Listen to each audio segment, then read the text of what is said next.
Muy buenas tardes, queridos hermanos de la Iglesia del Nazareno. Es un placer para mí poder compartir en esta mañana o en esta tarde una porción de la palabra de Dios. Así que hoy vamos a estar meditando en un pasaje del libro del profeta Zacarías. Vamos a ver que nosotros vamos a estar meditando en el capítulo 10 de Zacarías. Por eso coloqué ahí que va del siglo V al final de lo que es la profecía. Vamos a hacer algunas cosas, primero algunas precisiones con respecto a la persona de quién es Zacarías. Zacarías es un personaje que aparece mencionado en Esdras, en el libro de Esdras. Ahí coloqué yo los capítulos y los versículos. Y junto con Ageo y junto con la tercera parte del libro de Isaías, la porción del libro de Isaías que va del capítulo 56 al 66, son uno de los principales artífices de la reconstrucción del templo. Hay una época de restauración cuando el pueblo vuelve de ese cautiverio y tienen una importante función Ageo y Zacarías en esa parte. También en la tercera parte del libro de Isaías va a hacer alusión a ese periodo. Sabemos muy poco de él. Sabemos que era hijo de Beraquías o Baraquías, depende de la versión que se lea, y nieto de Ido o de Idó. Y lo que sabemos es que probablemente esa actividad profética terminó en diciembre del 518, o sea, es un profeta que nosotros los tenemos que situar en el siglo VI antes de Cristo. Su actividad comenzó por poco antes de que terminara la actividad de Ageo, o sea, terminaba la actividad ministerial de Ageo como profeta y comenzaba la actividad ministerial de Zacarías, ahí como un continuo ahí. 2 años dura la actividad profética de Zacarías y le dio bastante para escribir en estos 2 años. Con respecto al capítulo 10, nosotros tenemos que enmarcarlo, a ese capítulo, dentro de esta sección, dentro de este bloque. Esta sección, de capítulo 9 al 11, está formada por 3 grandes bloques. Y ahí yo les marqué esos grandes bloques donde está enmarcado ese capítulo 10. Hay una sección que va del capítulo 9.1 a 10.2, Zacarías 9.1 a 10.2, hay otra sección, otro bloque que va de 10.3 a 11.3, y el otro bloque incluye Zacarías 11 del 4 a 17 e incluye también Zacarías capítulo 13, versículos 7 al 9. Con respecto al primer bloque, para contextualizar el capítulo 10, es un himno al Dios guerrero. Entonces, ¿qué vamos a ver en ese capítulo 9, versículo 1 al 7? Vamos a ver, se presenta a Dios como un guerrero, que tantas veces se lo presenta en el libro de los Salmos. Se presentan las conquistas de Dios en el versículo 1 al 7, su llegada al templo, la entronización, la liberación de los cautivos, un banquete final y prosperidad. Básicamente, estos son los elementos que nosotros vamos a encontrar en esa parte. Y el capítulo 10, comenzando ese capítulo 10, nosotros no tenemos que olvidarnos de que cuando comienza un capítulo, no es que se termine el capítulo anterior necesariamente. Recordemos que la división de la Biblia en capítulos es del siglo XIII y la división de la Biblia en versículos es del siglo XVI. O sea, que a veces nos juegan malas pasadas las divisiones de los capítulos, porque pensamos que termina un capítulo y termina un tema, y empieza otro capítulo y empieza otro tema, y no es así. No es así, necesariamente. El capítulo 9, el área temática de ese capítulo, abarca hasta el capítulo 10, versículo 1 y 2. Por eso vamos a ver en el versículo 10, 1 y 2, que habla de las lluvias, que le pidan a Dios lluvia y que va a venir lluvia, y uno dice, ¿qué tiene que ver con el Dios guerrero esto? Está entrelazado porque lo que le va a mostrar que el Dios de la historia aparece como Señor de la naturaleza también y asegura el éxito no solo político, militar, presentándose como un gran guerrero, sino también la prosperidad material, o sea, la prosperidad agrícola. En una sociedad que es agrícola, el Señor asegura esa prosperidad. O sea que hay una conexión de 9.1 hasta 10.2 de Zacarías, tenemos que leerlo todo como un bloque, como una sección. Eso hago la aclaración para que la lectura pueda ser inteligible para nosotros. Bien, después tenemos un segundo bloque que repite temas muy parecidos. La batalla, del versículo 3 al 7, 10, 3 al 7, la vuelta de los desterrados, ya lo vamos a ver cuando veamos el capítulo 10, la derrota de los enemigos y la alabanza final al Dios Salvador. Y el fragmento de vuelta, hay una conexión desde capítulo 10, versículo 3, hasta el capítulo 11, versículo 3. O sea que el área temática no termina cuando termina el capítulo 10, sino que se extiende hasta el capítulo 11 y versículo 3. No nos olvidemos de eso, que es fundamental. Este fragmento de capítulo 11, versículo 1 al 3, van a aparecer las imágenes del cedro, del león, que se aplican a potencias extranjeras. Y básicamente lo que pone de relieve, ¿qué es lo que quiere significar tanto simbolismo? La derrota del enemigo. Sean las potencias asirias, babilónicas, sea Grecia, sea la potencia extranjera que sea, pero son imágenes que se aplican a potencias extranjeras y enemigas del pueblo de Dios. Y después hay un tercer bloque, donde habla de la alegoría de los pastores, donde mucho se ha hablado acerca de quiénes son estos personajes. Eso sería un tema aparte, y que va desde el capítulo 11, versículo 4 al versículo 17, y le tendríamos que sumar el capítulo 13, versículo 7 al 9. Más allá de tratar de identificar quiénes son esos pastores, a qué personaje histórico, porque se han presentado muchas posturas, a qué personaje histórico concreto se refiere el libro, lo que sí es claro, más allá de esas teorías, es que en esa parte del libro de Zacarías se describe una situación muy difícil del pueblo, y que se hace bastante pesada para llevar por culpa de ese mismo pueblo, ¿no? Por culpa de sus pecados. Hay una actividad de un mal pastor en ese pueblo, la dispersión del pueblo se convierte en obra purificadora, que al final va a redundar en un resto, en un remanente que va a invocar al Señor y va a hacer una alianza con el Señor. Y algo muy importante del libro de Zacarías en esta sección es que el mal no está fuera del pueblo, está dentro. Lo importante no es derrotar a los enemigos para Zacarías, sino purificar al pueblo.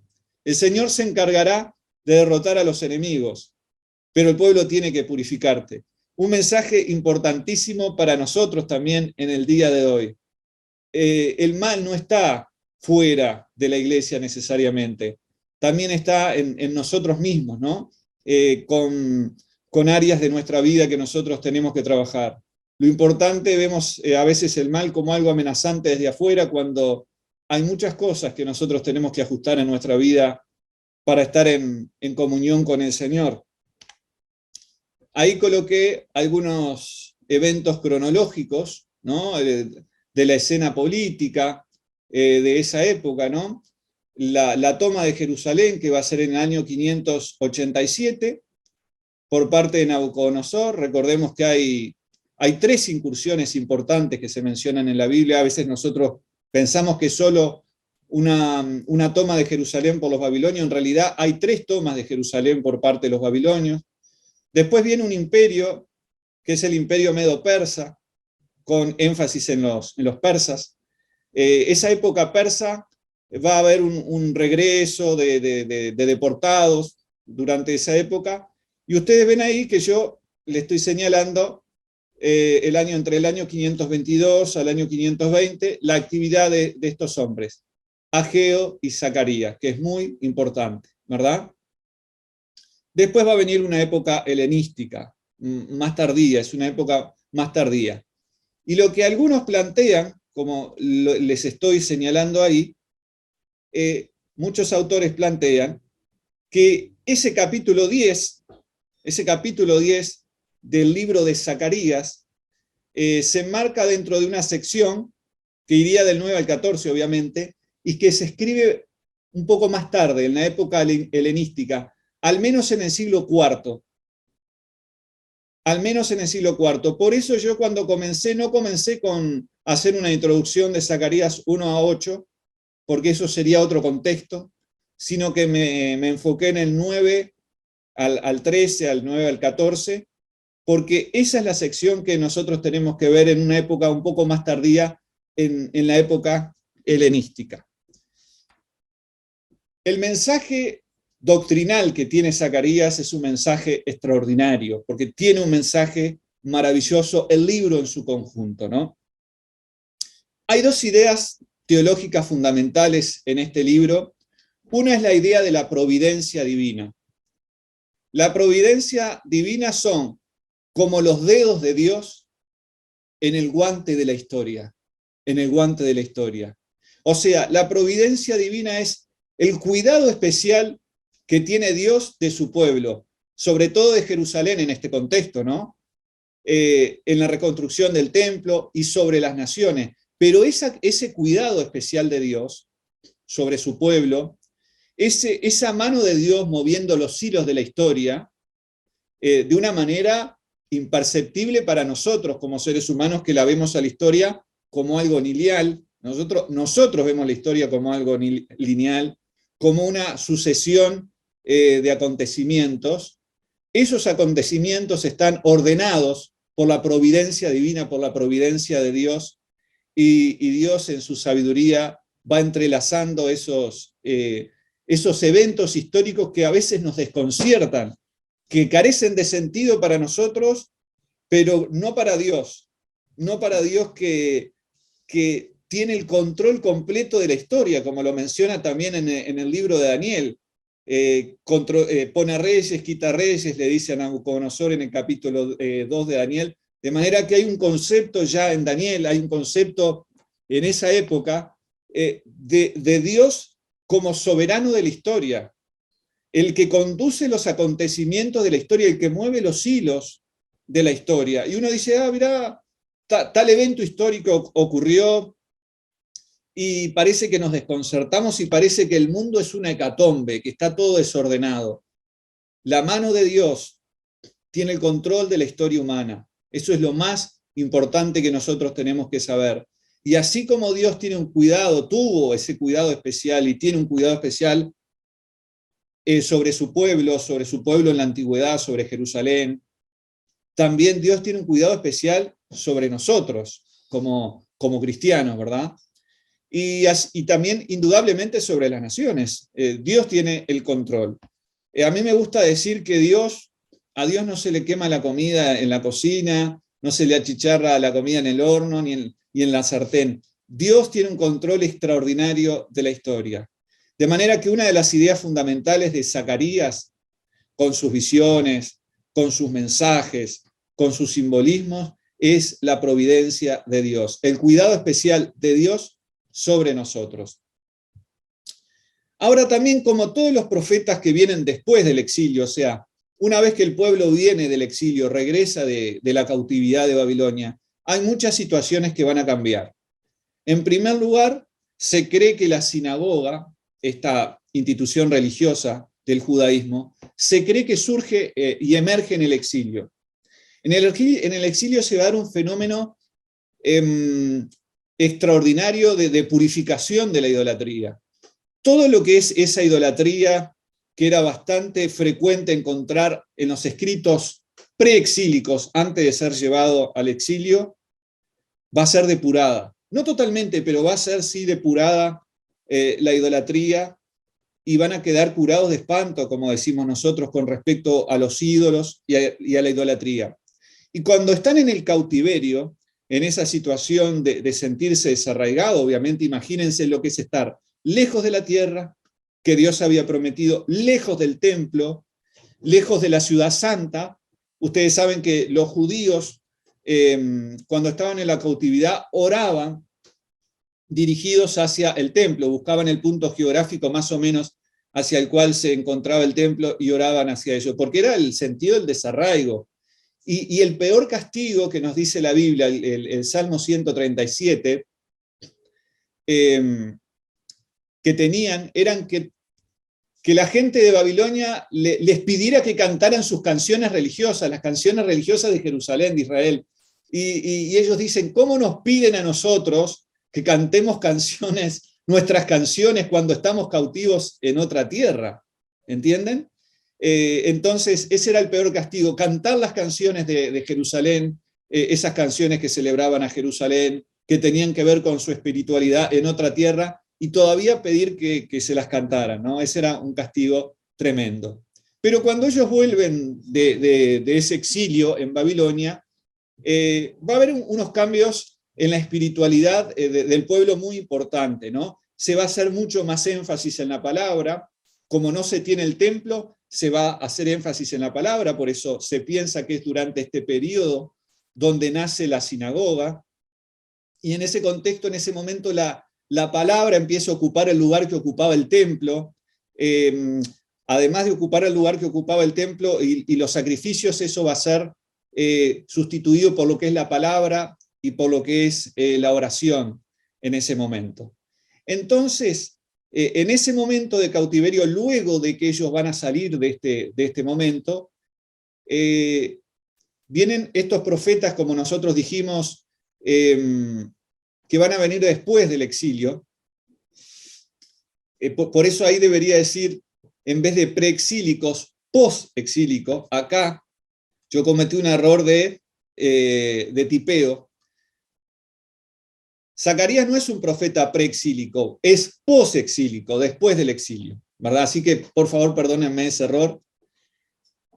Como todos los profetas posexílicos, Ageo, Zacarías, Malaquías, lo que llama al pueblo y los insta y los urge es a una religión espiritualista. ¿En qué sentido? En buscar la esencia de la religiosidad, no meramente reducir la religión a ritos externos, a cultos, a hacer un sacrificio al templo. Ustedes saben que el pueblo cayó en eso. En los tiempos de Jeremías decían, templo de Yahvé, templo del Señor, templo del Señor es este. Ningún mal nos va a pasar. El amuleto, el templo se había convertido en un amuleto, un lugar que Dios, bueno, sí, había permitido que se construyera, que se ofrecieran sacrificios, pero ese lugar se había convertido en un amuleto. Los sacrificios se habían convertido en un amuleto. Las festividades religiosas también en un amuleto.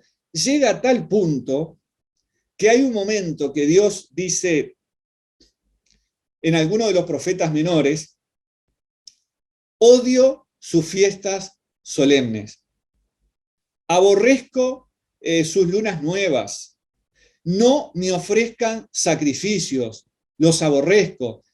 ¿Qué es lo que quiere el Señor? Sino obediencia y que se cumpla la palabra del Señor. Esa es la esencia de la verdadera religiosidad.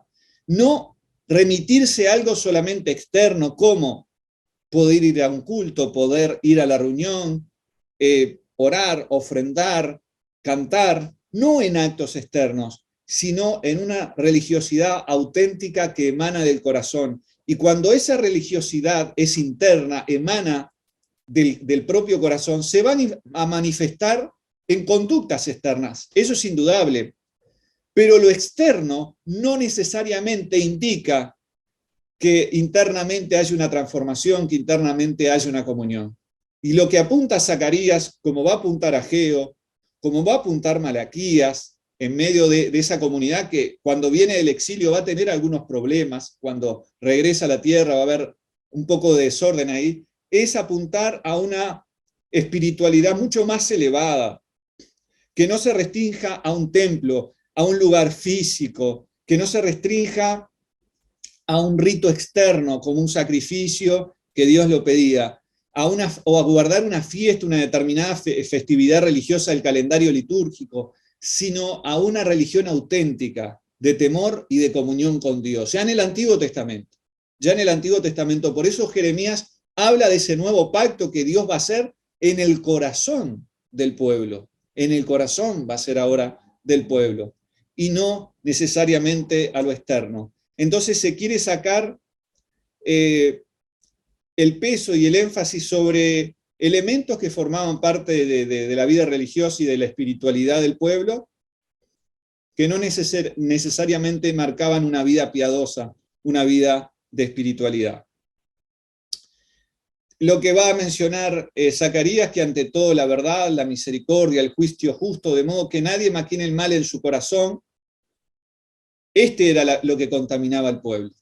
Esto era lo que traía contaminación a este pueblo. Entonces, con esa doctrina ético-espiritualista, Zacarías tiene un gran parecido con el Sermón del Monte del Señor Jesús.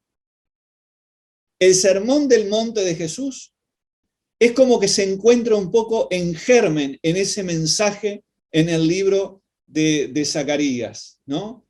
Estas grandes verdades espirituales que el Señor esboza en el Sermón de la Montaña se encuentran como en una semilla en el libro de Zacarías. Es extraordinario esto, ¿no? El hecho de apuntar a esa verdadera espiritualidad, a la verdad, a la misericordia, a la justicia, mensaje no nuevo que también va a ser manifestado por Miqueas, por Oseas, por Amós, estos profetas que denunciaban esa falsa espiritualidad. En algún momento vimos a algunos de estos profetas que denuncian la injusticia social que hay en su época y que llama a un arrepentimiento y a volverse a Dios, y a que de nada sirve el rito externo, lo exterior. No es eso lo que nos define, sino una auténtica comunión con Dios, una auténtica vida piadosa, que se manifestará hacia afuera, en actos, ¿no? En determinadas cosas, pero que la esencia está ahí. ¿Vio cuando nosotros a veces nos apantallamos? ¿Cuántas veces compramos algo por lo exterior? Lo compramos algo, póngase a pensar las veces que hemos comprado un aparato, un electrodoméstico, determinada cosa, porque era linda por fuera, era muy linda por fuera, pero cuando la usamos, era cualquier cosa por dentro, era malo el mecanismo, relojes, lo que sea que hayamos comprado, hermanos, y por dentro era un desastre. Y ahí nos damos cuenta de que no es lo exterior lo que genera, lo exterior es lo que más nos llama la atención, pero lo esencial es invisible a los ojos, como decía el autor del libro del Principito, ¿no? Lo esencial es invisible a los ojos y es la auténtica espiritualidad. Recuerden la condena dura de Jesús a los fariseos en su época por demostrar a los demás cómo oraban en las plazas, cómo ayunaban, cómo daban ofrenda, ¿no? Tocando trompeta, lo menciona el pasaje. Y se habían olvidado y hasta diezmaban esto, lo otro, lo más pequeño del comino. Fíjense qué escrupulosos para diezmar, y se habían olvidado de la justicia, del amor, de la verdad. ¿Cómo cuando nos ensalzamos o hacemos énfasis en ritos externos, nos olvidamos de lo esencial? Eso siempre ha pasado, pasa y pasará en la historia del cristianismo. Otra idea fundamental en el libro de Zacarías es esa expectativa de esperar al Mesías. Es esa expectación, esa espera de ese personaje que va a venir, que reúne determinadas características. No es el momento para verlo ahora. El Mesías va a reunir determinadas características de acuerdo al libro que nosotros vayamos leyendo, y tenemos que ir componiendo esa figura, y que los diferentes grupos religiosos de la época, llámese fariseos, saduceos, esenios, esperarán un Mesías con características determinadas. Esperarán un Mesías con características determinadas. Pero es una corriente que viene fluyendo subterráneamente a lo largo de todo el Antiguo Testamento, ese Mesías, ese personaje enviado por Dios, ese ungido. En la primera parte del libro es como que esa expectativa está centrada en torno a la persona de Zorobabel como símbolo de la reconstrucción nacional, ¿no? Aparece como ese tipo de Mesías, no que Zorobabel sea el Mesías, sino aparece como una figura, como un arquetipo de Mesías de un futuro redentor. Pero ya en la segunda parte del libro de Zacarías, estoy hablando de los capítulos 9 hasta el final del libro, el capítulo 14, desaparece la figura de Zorobabel. Y ya la mente del profeta es como que se va proyectando hacia el futuro sobre la persona de un libertador que ha de venir y sobre el triunfo de la Nueva Jerusalén. Y lo anuncia Zacarías como un rey que es justo, es victorioso, un reino que es un reino de mar a mar, es un reino con una extensión extraordinaria, pero al mismo tiempo pobre, que viene cabalgando sobre un asno y que va a inaugurar un reino mesiánico universal en el día de Yahvé o de Jehová o del Señor, que será un día de triunfo y día de luz. O sea, en medio de esa situación que ellos están de desánimo, después del exilio, de destrucción de la tierra, de reconstrucciones medias parciales, de confusiones, va a haber hasta problemas lingüísticos, van a tener cuando vuelven de la cautividad porque van a ver que muchos de los hijos están hablando otra lengua que no es el hebreo. En medio de una situación difícil, lo que vislumbra el profeta Zacarías es un futuro maravilloso, que será inaugurado con la figura de este Mesías, que es nuestro Señor Jesucristo, que va a traer un reino victorioso, va a traer bendición sobre la ciudad, sobre Jerusalén, en un segundo cumplimiento, en ese doble cumplimiento de la profecía, ¿verdad?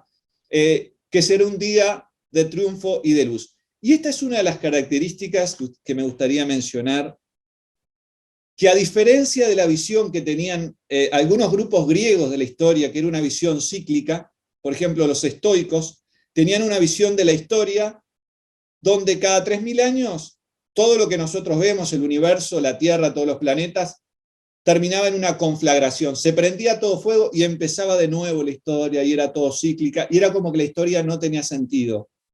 La idea de una historia lineal comienza acá, con los judíos, donde en esa historia lineal, por más que el presente pueda ser muy malo, el futuro será extraordinario porque Dios intervendrá y Dios traerá liberación y bendición a su pueblo. Y esa es la idea que hemos heredado nosotros, la visión lineal de la historia.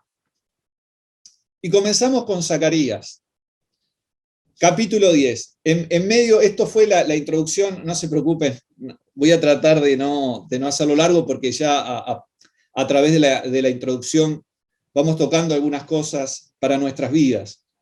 En el libro de Zacarías, capítulo 10, en medio de ese primer bloque, de ese contexto donde se presenta a Dios como guerrero, recuerden que este capítulo 10 estaba conectado con el capítulo 9, se le dice al pueblo que pedid a Jehová lluvia en la estación tardía.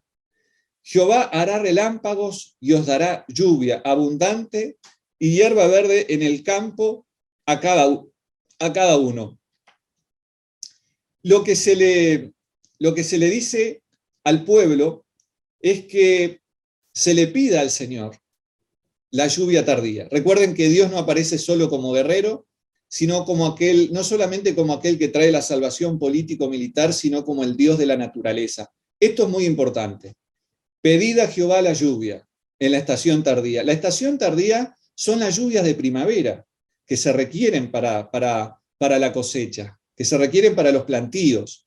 Entonces, hay una promesa de que Dios traerá relámpagos y os dará lluvia abundante y hierba verde en el campo a cada uno. Una economía agrícola depende de las lluvias. En Israel no había sistemas de riego como los había en Egipto, canales de riego. Acá se dependía enteramente de la lluvia temprana y de la lluvia tardía. Y cuando alguna fallaba, se malograban las cosechas. A todo esto, lo que se le dice al pueblo es que se le pide a Dios, porque en muchos momentos el pueblo vincula a Dios con un Dios guerrero.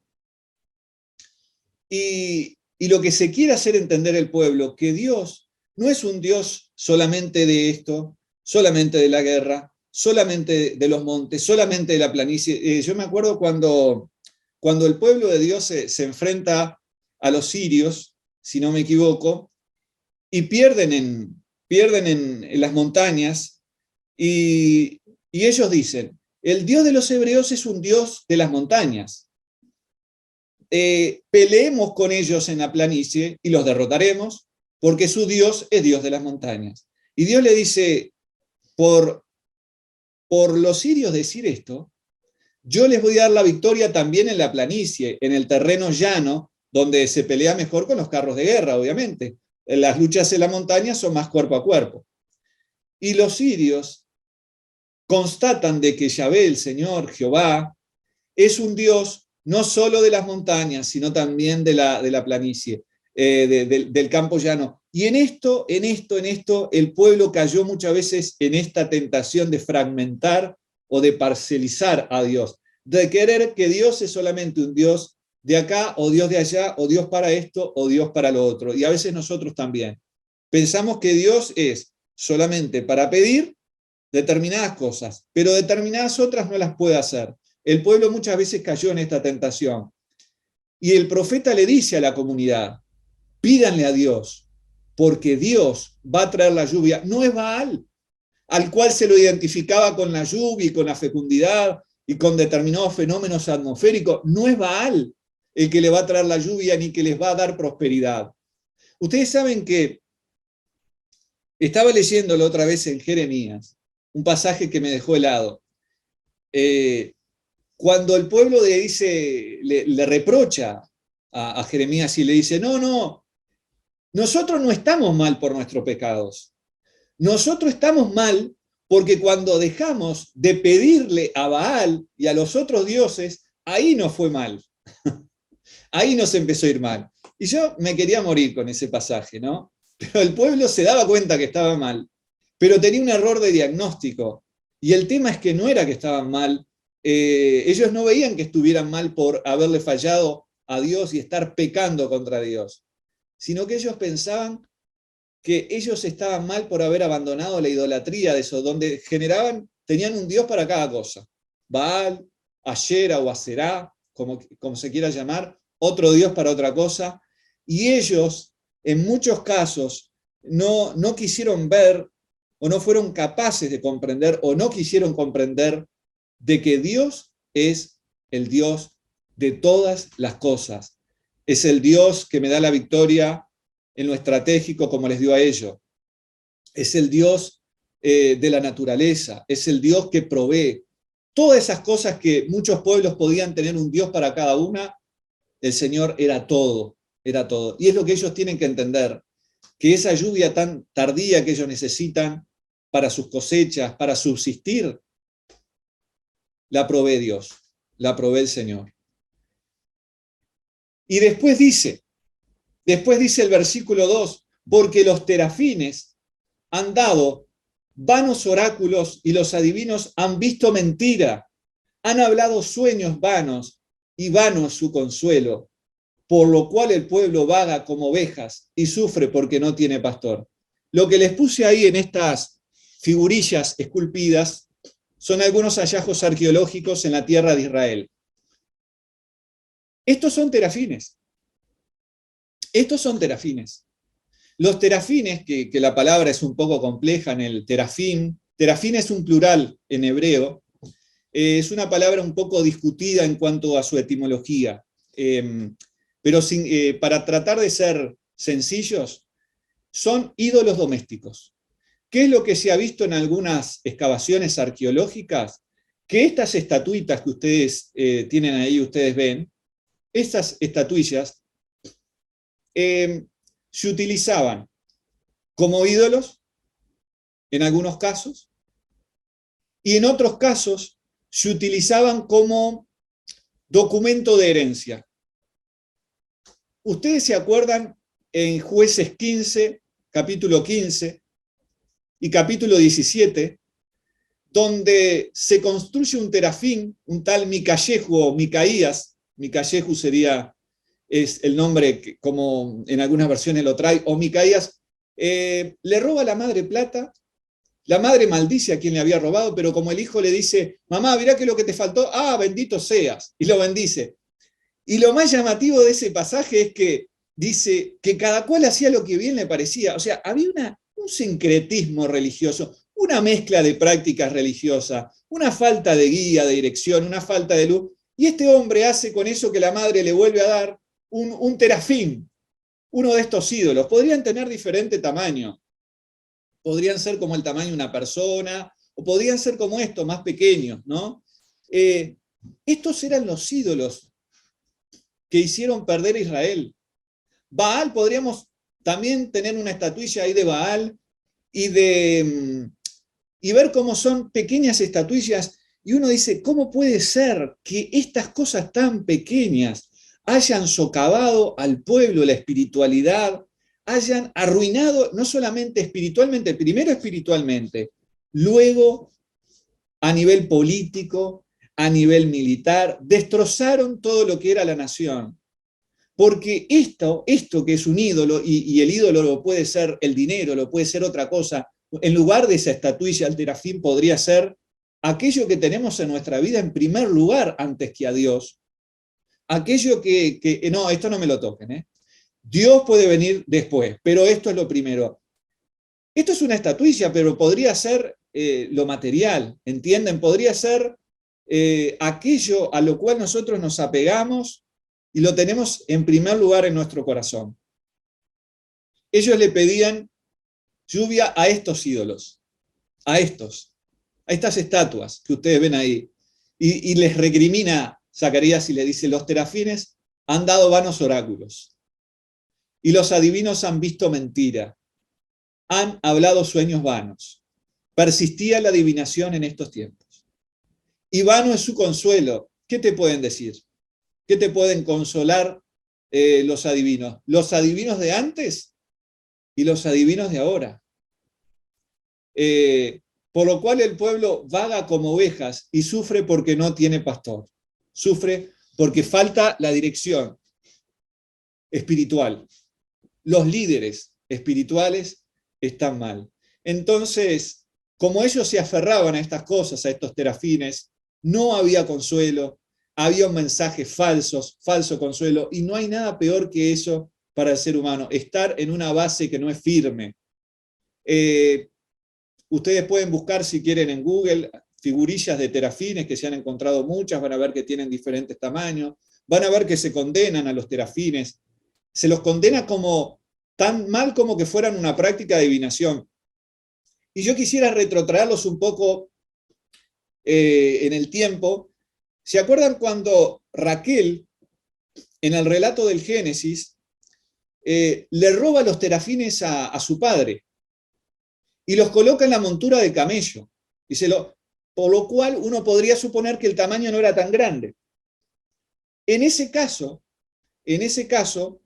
se utilizaban como documento de herencia, es lo que hemos visto con la arqueología, ¿no? O sea, que vos tener los terafines familiares te aseguraba el ser el heredero de tu padre, de los bienes del padre.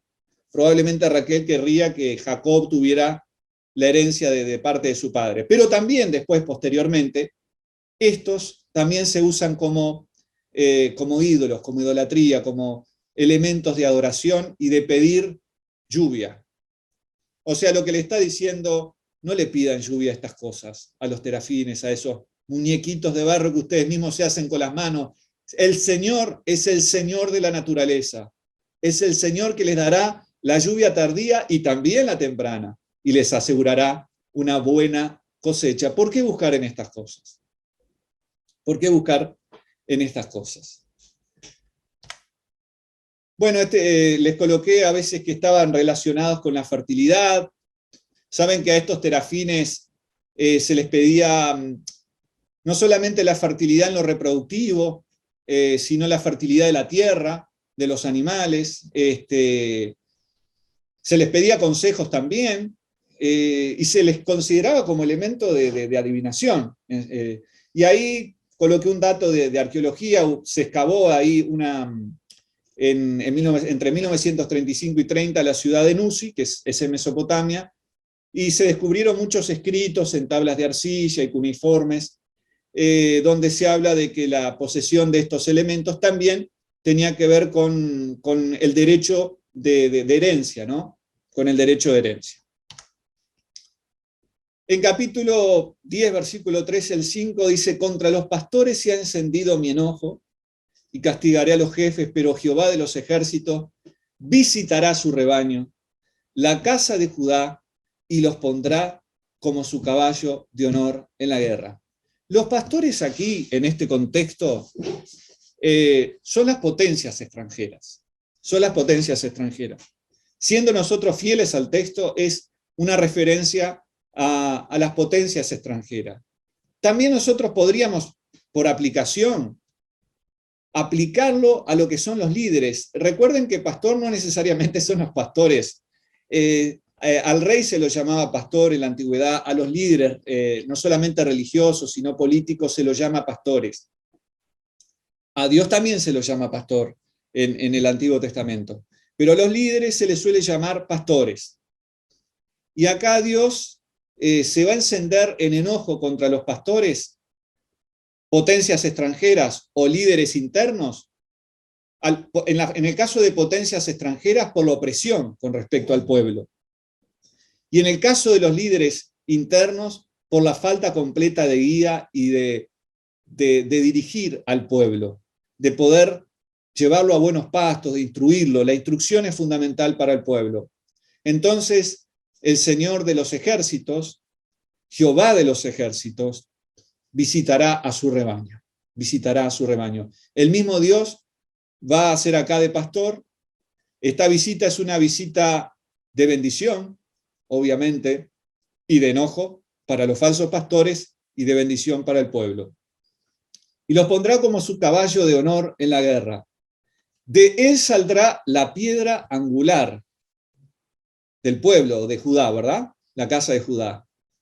Recordemos que de Judá viene Jesucristo y es la piedra esa del ángulo. De él la clavija, esa estaca para clavar la tienda. Recordemos que es un pueblo que sabe lo que es vivir en tiendas, ¿no? Supo lo que era vivir en tiendas y conocen lo que es una tienda. De él el arco de guerra, de él también todo apremiador. Y serán como valientes que en la batalla huellan al enemigo en el lodo de las calles y pelearán, porque Jehová estará con ellos, y los que cabalgan en caballos serán avergonzados. De manera que lo que aquí Dios trae es una promesa a ese pueblo que está con sentimiento de derrota, que se encuentra como perdido porque no tiene pastor, le asegura la victoria, le está asegurando el triunfo y la presencia de Dios con él. Ese Jehová está con ellos es el mismo eco que suena cuando Moisés le pregunta: y cuando me pregunten, ¿de parte de quién voy? Le dirás, ¿qué le voy a decir a este pueblo? Y el Señor le dirás, dile, yo soy, me envió a vosotros, yo soy el que soy. Y básicamente lo que significa, sin muchas vueltas, el concepto de yo soy el que soy, más allá de todas la riqueza que tiene ese término, el verbo haya en hebreo, es yo soy el que estoy con ustedes. De nada me sirve saber que Dios es si Dios no se me manifiesta a mí en la historia, en lo vivencial, en lo experiencial, y hace algo. O sea, lo que se le dice a Moisés en ese contexto del pueblo oprimido, no es solamente Dios es el que es el existente, que también lo implica, sino es el que está con ustedes en la historia. Y es el mismo concepto, porque Jehová estará con ellos. La presencia de Dios es la clave de la victoria en nuestra vida. La presencia de Dios. Y no voy a escribir ningún libro que se llame ¿Cuál es la clave de la victoria? Las 5 cosas secretas que ustedes deben saber. Está en la Biblia, ¿verdad? La comunión con Dios.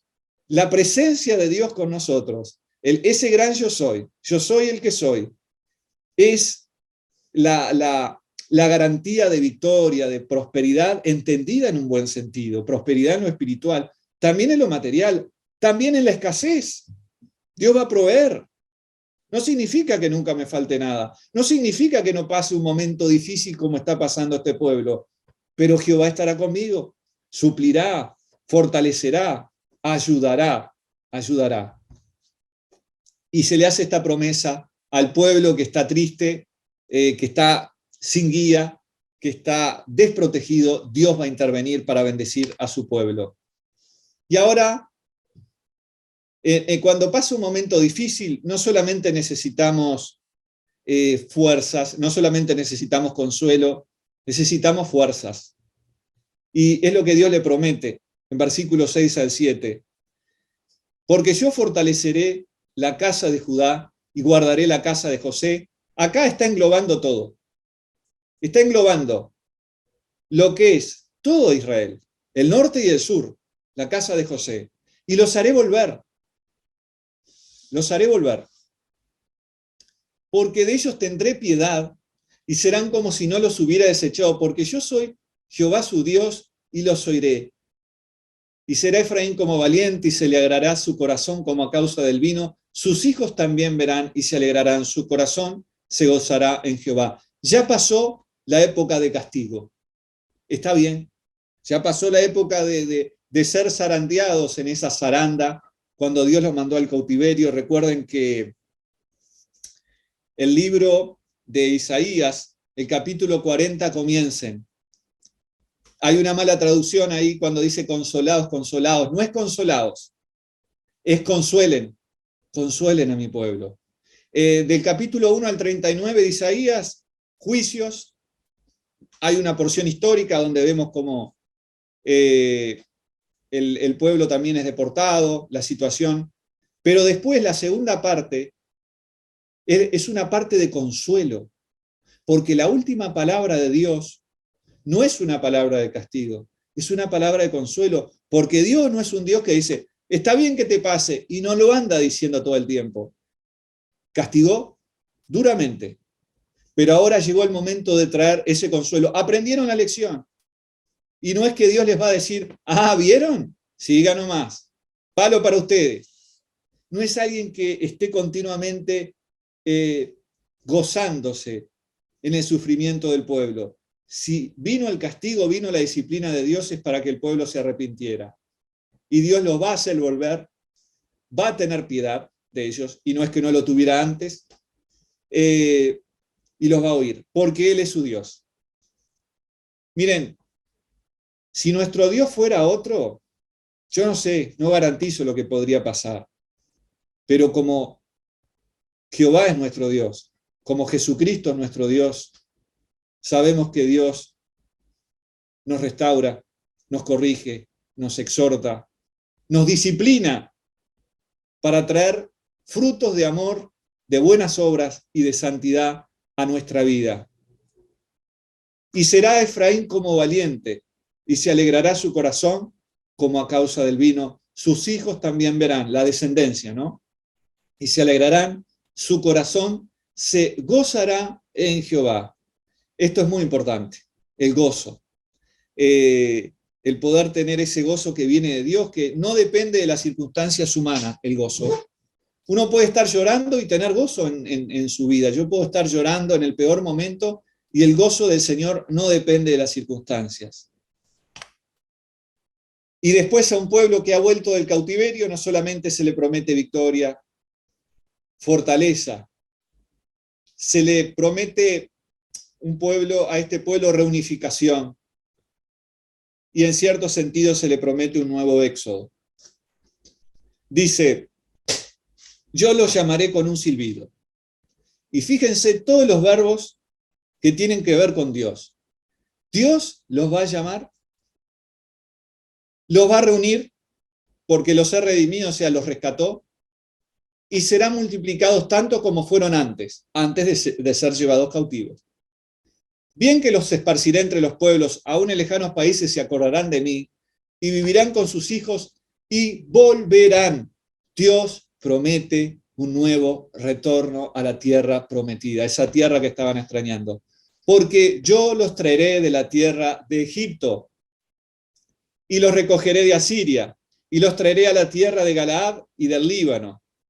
Y no les bastará, porque serán muchos que volverán. O sea, fíjense que lo que está marcando acá de los extremos, desde Egipto hasta Siria, desde el este hacia el oeste, desde el oriente hacia el occidente, en todas las naciones donde están desperdigados, Dios los va a hacer volver. Y dice, y la tribulación pasará por el mar, y herirá en el mar a las ondas, y se secarán todas las profundidades del río. Todas las profundidades del río. Esto lo que está evocando es el pasaje por ese mar rojo, ¿verdad? Iba a decir el mar muerto, perdón. Por el mar rojo. Ese pasaje por el mar rojo, que fue un hito histórico tan extraordinario en la historia de Israel, que va a quedar marcado para siempre.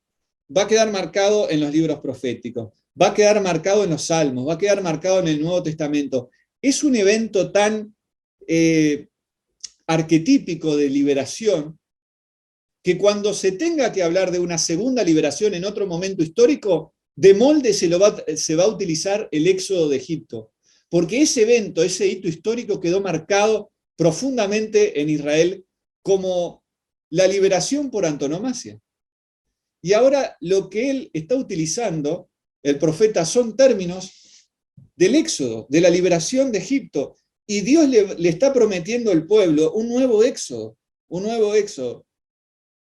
Esto me hace acordar en el libro de Isaías, cuando el pueblo estaba un poco triste y desconsolado, y tenía añoranzas de las cosas pasadas y de cómo Dios había abierto el mar, y estaban tristes porque no veían que la mano de Dios se manifestara de esa misma manera, y Dios le dice, no estén tristes, no piensen en el éxodo, en aquello que pasó en el pasado, y piensen que no se va a volver a repetir en el tercer Isaías, y le dice, sino sepan que voy a traer un nuevo éxodo, voy a hacer un éxodo mucho mayor con ustedes del que ocurrió en Egipto. O sea, no es que la mano de Dios se ha cortado, como dice el libro de Isaías, no es que el poder de Dios ha disminuido, Dios hará cosas nuevas, y no solamente tan grandes como ese éxodo, sino aún mucho más grandes. Y es lo que le promete hasta el pueblo, reunirlos, reunificarlos y hacer que pasen ese nuevo éxodo, esa nueva salida de los países donde están cautivos, y esa vuelta a la tierra de Israel, la tierra a Jerusalén, la tierra tan amada. Y dice, y yo los fortaleceré en Jehová, y caminarán en su nombre, dice Jehová.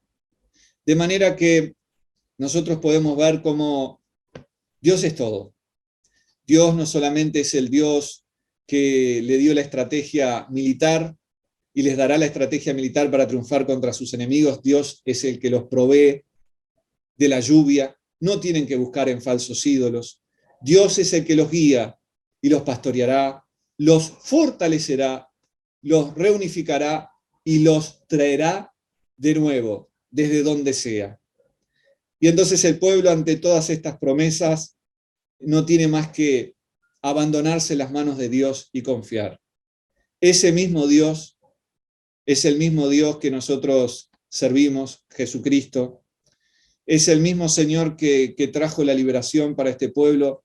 Es el mismo Dios que puede traer la liberación, las fuerzas, y hacer que cosas que pasaron con nosotros en el pasado no sean como un método que es cerrado y que va a pasar lo mismo, sino cosas más grandes pasarán. Y Dios lo hará de una manera que yo no entiendo. Yo no sé los momentos que cada uno está pasando en los diferentes ámbitos. Lo único que sé es que si Dios está con nosotros, como estaba con este pueblo, que con estas promesas de perdón, de restauración, si Dios camina con nosotros, los obstáculos serán sorteados, la fortaleza vendrá en nuestra vida, y Dios hará que ocurra un nuevo éxodo en nuestra vida, como ocurrió con este pueblo, y hará florecer el desierto, aún como promete en el libro de Isaías. Estas promesas, como la Biblia las tenía en especial para ese pueblo, también hay muchas promesas para nosotros, ¿no? Este Dios que nosotros vemos, que obró en ese momento histórico, es el Dios que domina la historia, como dice el libro de Zacarías. La providencia de Dios, el cuidado especial de Dios sobre su pueblo, no solamente se limitaba a Israel, también a nosotros y nos alcanza a nosotros a través de Jesucristo, su Hijo amado. Así que, hermanos, disfrutemos de la presencia de Dios, de esa providencia, de ese cuidado de Dios, y tengamos comunión con Él, Valoremos esa espiritualidad a la que tanto llamaba Zacarías, tratemos de cultivar nuestra vida espiritual. Y lo demás, lo que podamos hacer, servir, será resultado de esa auténtica espiritualidad que haya en nuestra vida. Que Dios los bendiga ricamente y que Dios siga hablando en cada uno de sus corazones y que podamos volver a encontrarnos prontamente. Muchas gracias, bendiciones.